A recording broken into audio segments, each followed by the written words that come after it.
চলুন আজ দোলযাত্রা উপলক্ষে একটা স্পেশাল রেসিপি আপনাদের সাথে শেয়ার করব। বাই দ্য ওয়ে, আমি আপনাদের Trisha and welcome to my channel Trisha tasty ট্রিটে। আর আজকে আমি আমার দিদার মতো করে বানানোর চেষ্টা করছি মালপোয়া। তাহলে চলুন শুরু করা যাক।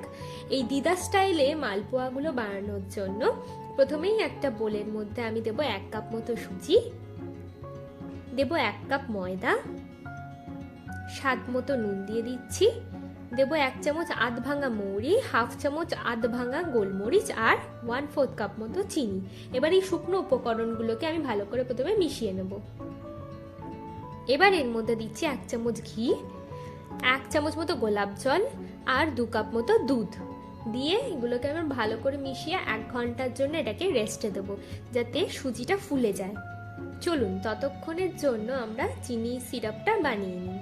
এই চিনি সিরাপটা বানানোর জন্য প্যানের মধ্যে আমি দেবো 1 কাপ চিনি, দিচ্ছি 1 কাপ জল আর 3টে এলাচকে আমি একটু ফাটিয়ে এর মধ্যে দিয়ে দিয়েছি। ব্যাস, আর কিছুই না, চিনিটা গলা পর্যন্ত আমাদের অপেক্ষা করতে হবে। মালপোয়ার যে চিনির সিরাপটা হয় এটা কিন্তু বেশি পাতলাও হয় না, বেশি মোটাও হয় না।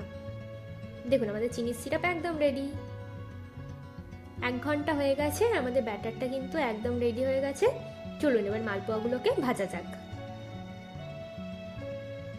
কড়াইতে আমি বেশ খানিকটা সাদা তেল দিয়ে দিচ্ছি আর তেলটাকে আমি ভালো করে গরম করে নেব। তেলটা ভালো করে গরম হয়ে গেছে, এবার 1 হাতা আমি ব্যাটার নিচ্ছি, নিয়ে তেলের মধ্যে দিয়ে দেবো, দিয়ে খানিকক্ষণ একটু অপেক্ষা করব। এবার এইভাবে একটু উপর দিক দিয়ে তেল দিলে দেখবেন মালপোয়াগুলো ফুলে গেছে।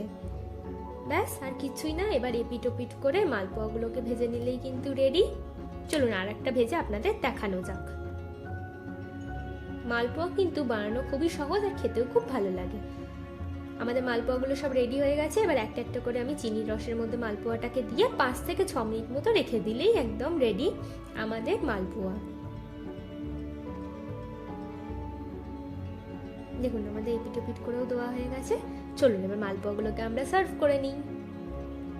আমার ভিডিওটি যদি আপনাদের ভালো লেগে থাকে তাহলে প্লিজ একটি লাইক করবেন, প্রচুর শেয়ার করবেন। এরকম আরও ভিডিও পেতে আমার চ্যানেলটিকে সাবস্ক্রাইব করবেন।